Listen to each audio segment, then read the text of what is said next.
Bom, vamos lá. É muito legal ter todo mundo aqui hoje para a gente destrinchar um material que, sinceramente, é fascinante, sabe? A gente costuma pensar na democracia como um pacote fechado, né? Tipo um conceito universal, em que todo mundo concorda e que roda igualzinho em qualquer lugar do mundo. Mas a realidade é que a democracia contemporânea é um verdadeiro campo de batalha intelectual. Ela não é um bloco de pedra único. Na verdade, ela é formada por ideias fortemente concorrentes que ganharam muita força ali nos séculos XIX e XX. Então, no nosso mergulho de hoje pelo material de origem, a gente vai desconstruir essas visões e entender exatamente como diferentes pensadores enxergam coisas como a participação popular, o papel do Estado e o que realmente significa, na prática, viver numa sociedade democrática.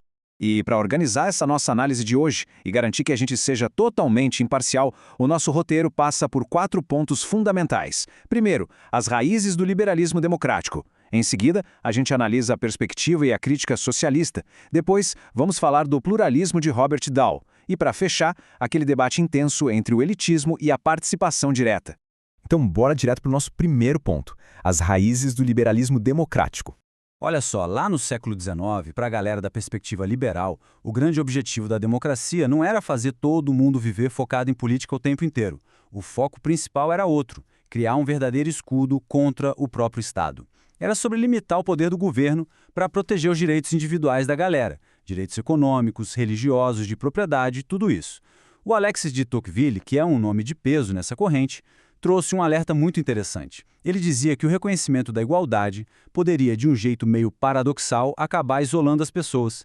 Quer dizer, sem aquelas organizações civis, sabe, associações de bairro, sindicatos livres, os chamados corpos intermediários, a gente abriria as portas para um Estado autoritário que controlaria tudo. Por essa lógica, a democracia representativa, onde a gente elege alguém para falar por nós, é visto como uma única estrutura perfeitamente compatível para garantir a nossa liberdade sem deixar o Estado gigante. E aí entra a pergunta de $1 milhão. Até onde vai a liberdade de cada um? O pensador inglês John Stuart Mill matou essa charada com uma ideia genial chamada princípio do dano. A regra é incrivelmente simples e direta. O Estado ou a sociedade só podem meter a colher na sua vida se for para evitar um dano direto a outras pessoas. Se o que alguém está fazendo prejudica só ela mesma ou as coisas dela, bom, a sociedade simplesmente não tem o direito de interferir. A autonomia individual é tratada quase como algo sagrado aqui. A única exceção que o Stuart Mill abria era para quem, na visão da época, fosse incapaz de se autogovernar. Tirando isso, a liberdade reina. E como isso tudo se traduz na vida real? Na prática, para os liberais, a democratização é basicamente um jogo de números, uma expansão de regras formais para colocar mais gente dentro do sistema. Um retrato brilhante disso é o que aconteceu no Brasil ali na década de 30. Em 1933, no Rio de Janeiro, logo após a aprovação do Código Eleitoral que garantiu o voto feminino, a gente teve o primeiro voto das mulheres. Isso é o ápice histórico do avanço que a teoria liberal celebra. É o aumento quantitativo, a inclusão formal das pessoas no sistema que já existe. Mas nem todo mundo concordava que só isso bastava. O que nos leva à nossa segunda lente, a perspectiva e a crítica socialista.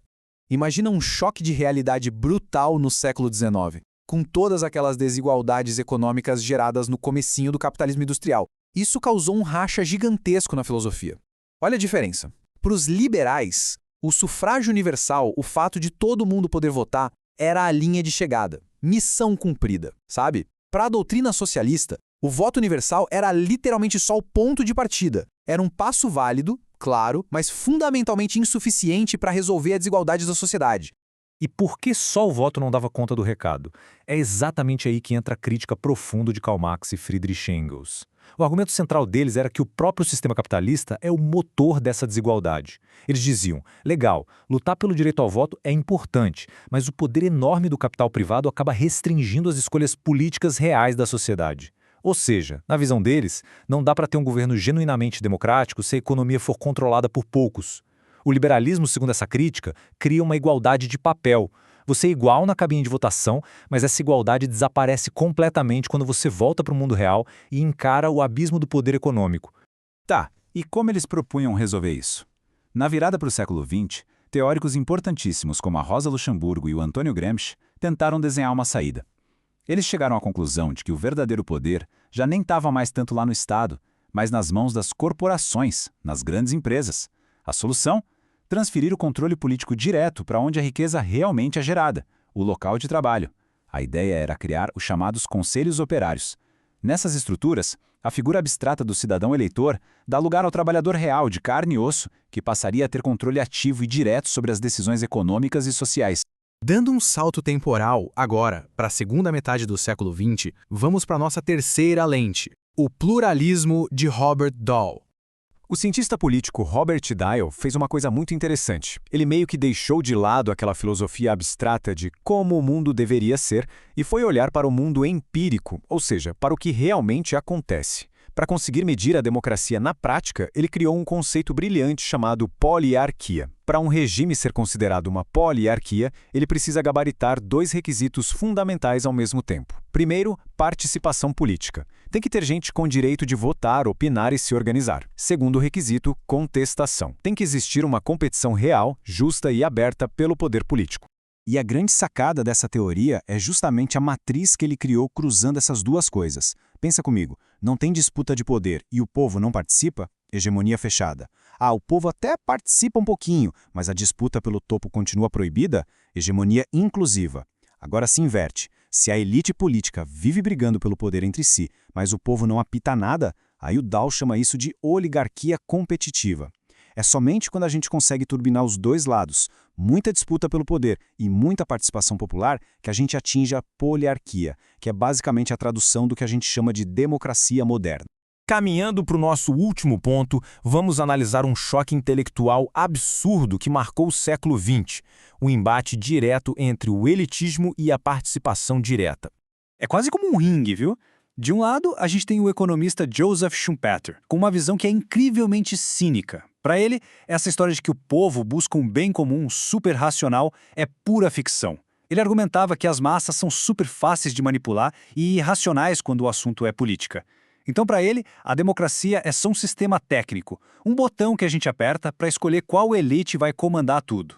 Acabou a eleição, o povo volta para casa e deixa os especialistas trabalharem. Mas, do outro lado do ringue, a gente tem gente como C.B. Macpherson, batendo de frente com isso. O Macpherson defendia que a verdadeira liberdade humana exige uma participação enraizada, direta e contínua. Não basta só apertar um botão a cada 4 anos, é preciso participar ativamente das decisões do Estado, nas comunidades e até no chão de fábrica.